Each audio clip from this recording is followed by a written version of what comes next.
Уважаемые коллеги, вы видите, что западные страны предпринимают не только недружественные действия в отношении нашей страны в экономической сфере, я имею в виду нелегитимные санкции, о которых все хорошо знают, но высшие должностные лица ведущих стран НАТО допускают и агрессивные высказывания в адрес нашей страны. Поэтому приказываю министру обороны и начальнику генерального штаба перевести силы сдерживания российской армии в особый режим несения боевого дежурства.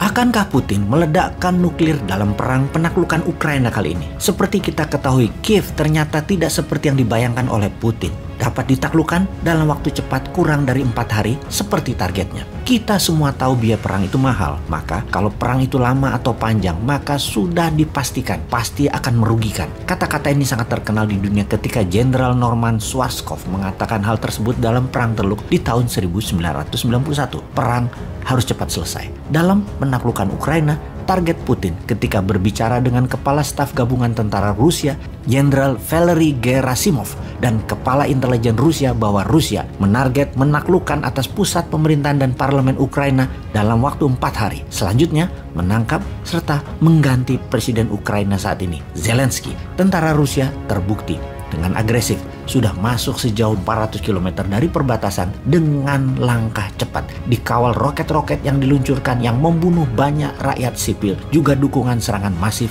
lewat udara. Kita bisa melihat video-video mengerikan di sosial media yang memperlihatkan roket-roket Rusia menghancurkan rumah, menghancurkan apartemen, dan menghancurkan tempat sipil lainnya. Inilah pembunuhan massal yang kita tidak inginkan pada saat perang terjadi.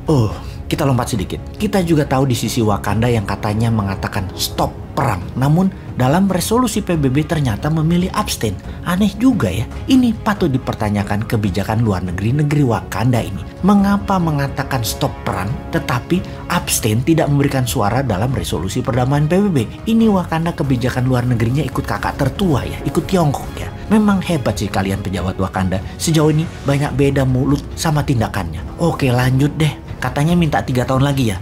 Monggo, silahkan. Kalau kita kaum New Mind memilih lebih baik mengingatkan apa yang akan terjadi di Ukraina, yaitu akankah dipakai atau diluncurkan hulu ledak nuklir itu? Kita tahu Rusia memiliki bom nuklir terbesar di dunia yang namanya Tsar Bomba yang memiliki daya ledak 50 megaton atau 50 juta ton. Daya ledaknya setara dengan 3.500 kali lebih besar dari ledakan Hiroshima. Rusia saat ini memiliki bom nuklir yang sedikit lebih kecil dari Tsar Bomba, yaitu Satan II, yang secara teknis rasanya tidak mungkin segila itu Putin akan ledakkan di Ukraina yang bisa membuat 10 juta manusia meninggal dan yang berefek 1000 kali lebih parah dari Chernobyl dalam jangka panjang. Namun Rusia punya 3.500 roket balistik berhulu ledak nuklir dan ada lebih dari 1.000 peluncur rudal balistik yang bisa menjangkau Eropa Barat. Rusia punya yang skala kecil yang akan memberikan efek gentar ke dunia dan mungkin saja dihajar ke Kiev.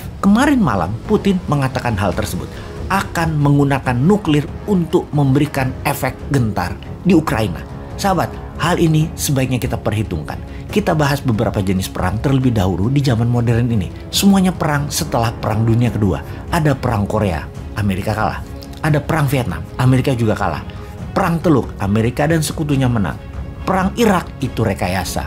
Perang Libya juga rekayasa, itu perampokan. Perang Timur Tengah dengan narasi perangi teroris, padahal mau ambil minyak, juga kalah terbirit-birit di Afghanistan misalnya di tahun 2021 kemarin, yang di Suriah masih berdarah-darah di sana. Semua perang selalu melibatkan Amerika. Perang di wilayah Timur Tengah adalah perang kontrol kendali atas energi minyak bumi dan gas. Perang Korea dan Vietnam adalah perang ideologi, komunis versus demokrasi.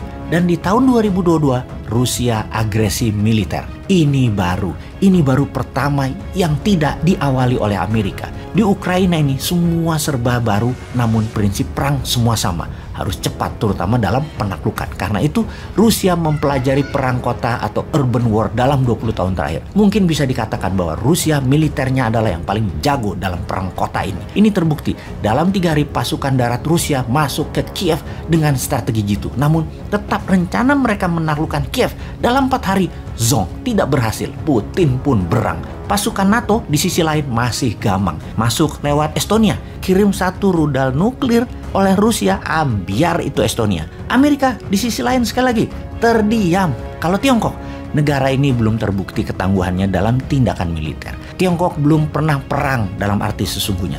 Perang dunia pertama, zong. Perang dunia kedua, zong. Tiongkok nggak ada. Masih tidak ada wakil Tiongkok atau Cina di perang dunia pertama dan kedua. Sekarang akankah Tiongkok bermain untuk menunjukkan kesuperpowerannya? Atau tidak sempat? Yang sampai kapanpun Tiongkok bukan menjadi negara superpower, tetapi hanya negara besar. Alangkah sia-sianya Tiongkok tidak ambil bagian untuk pamer kekuatan ketika perang Ukraina ini terjadi. Ternyata berlangsung dan selesai dengan cepat. Seperti ketika Irak taklukkan Kuwait di Agustus 1990, yaitu kurang dari 7 hari ke depan Kiev takluk, Ukraina diambil Rusia. Maka dunia bisa apa? Kembali ke pertanyaan awal, akankah Rusia meluncurkan rudal nuklirnya? Sepertinya tidak. Namun Kiev akan takluk dalam 7 hari ke depan. Kita buktikan.